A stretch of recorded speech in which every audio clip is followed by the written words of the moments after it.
Africa recently announced the launch of the triple-double NBA Africa Startup Accelerator, focusing on early-stage startup companies across the continent.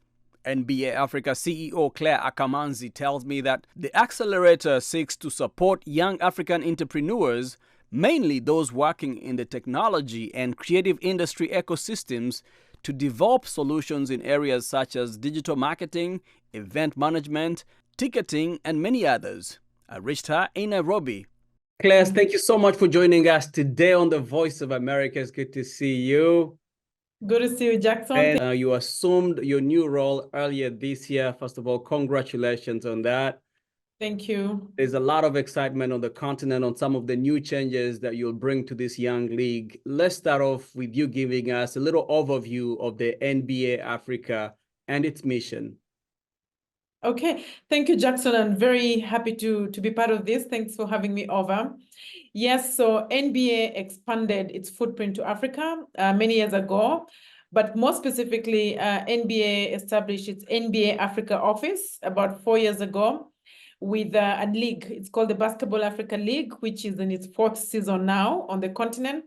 And the mission really is to use the power of basketball to transform Africa's economies and also to contribute to the well-being of society, of the youth, using the power of basketball. And what we've seen is that basketball can actually be a big catalyst for economic development. If you have a developed basketball, as I have seen in Rwanda, where I come from, you have infrastructure like an arena, you have the local federation improving because they want to be part of, the big story and also be part of the Basketball Africa League. You have the ecosystem from hotels, restaurants, transport systems, security, all of them feeding into the basketball economy. And as a result, really driving economic development. So NBA is very excited to contribute to this and to really use sports as a big tool for economic development. Right. And one of the new changes that you've already implemented or you're implementing is this triple-double accelerator program. Tell us about it and its objectives. First of all, how we plan to grow basketball on the continent through the NBA Africa office is to leverage the strength of the continent. The continent is very strong in sports talent. I think we have a lot of strong sports talent, but the continent has a lot of other big attributes that we think intersecting basketball to those big attributes on the continent is a win-win all through. So one of those areas is tech. Africa's youth today are very innovative. We have countries like Nigeria, Kenya, Ghana, South Africa, Rwanda, etc., that are attracting more and more venture capital and being able to develop solutions that can actually make significant changes in different businesses. And so we know, as we've seen in the US with the NBA, that technology and digital inclusion is part of improving the experience of basketball or sports in general. And so building on what we've seen in the US, but also building on the strength of the African continent youth that are very strong on tech startups, we said, why don't we initiate an accelerator that really helps to grow something Africa is strong in, which is innovation, but helping to take innovation to market. And so this is a triple-double accelerator where we will collect. We already have 52 applications, by the way, since we launched it a few days ago. So the response is really good.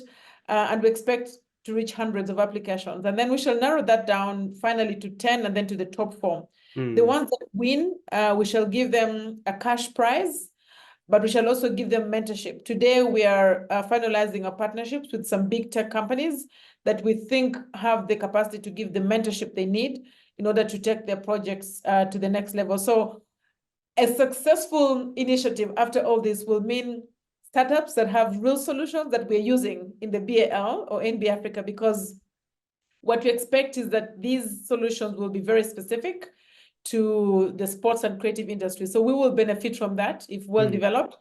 And the startups will benefit because we'll help them grow and to really become bigger on the continent. And so we expect a win-win for the ecosystem on the continent. Absolutely. We love to see these convergences. Now, how does the NBA Africa Accelerator program differ from other sports development initiatives across the continent? First of all, I think doing it with NBA is different because NBA already has a lot of experience. It's a global brand. It's a cultural phenomenon that the world knows, but also that has a lot of experience over the several years of being in existence. And so I think the big difference is that this is being done with the NBA, leveraging on the strength that the global brand of NBA brings on board. But also what makes it different is that not only are we promoting solutions, but we can actually use the solutions if they improve the offering that we have. So we expect those solutions to maybe improve the ticketing system, maybe improve the in-arena experiences, maybe bring artificial intelligence to the experience that fans have, whatever it is that can help. I think the fact that we are in the business of basketball, we have a league, we actually have the capacity to try those solutions and bring them on board, which makes it different from just promoting, but also providing a platform to do that. And I think the third thing is that we are also looking at the combination of sports and creative industry, which is very important. I think we like to say NBA or basketball is beyond just the game of basketball. It is an experience, which is why we're very big on entertainment in our arenas. We're very big on supporting music, culture, and whatever fans have experience in the creative industry, we promote that together. And so this Triple Double Accelerator is also about not just solutions for the sports sector, but also sports and creative industries. And I think that's a really very good mix that we hope will be unique. Absolutely. And you said you already have like 50 something applications in a few days after you announced this accelerator program. That means there's a lot of interest, obviously, on the continent. Talk to us a little bit about some of the specifics in terms of resources and support that you will give to these startups that will be selected for this program. Yeah, so first of all, it's our first year. So we are testing this, and we shall improve it as we go. Next year, we're learning from the experience of the previous year. So this is the first year of putting in place. So what we have is we have cash prizes between $20,000 to $50,000 for the top 4. So the highest will get 50, the lowest will get 20. And then each of them will get the equivalent of what they get in cash, in kind as well. So in kind, what we expect is mentorship from the big tech companies. We expect support like legal, understanding the legal processes that a startup should know as you navigate your commercialization of your idea.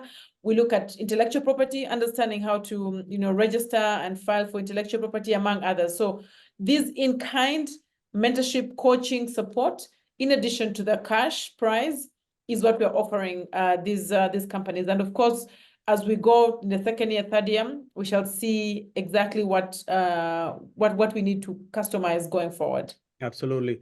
Clare Akamanzi, thank you so much for taking time to chat with us. Thank you very much. And I hope whoever is listening will also tune in and watch our BAL games. Absolutely. Next, we're going to Sahara, and then we're going to Kigali for finals. Please follow the games, and we hope that we have you in a fun. Voice of America.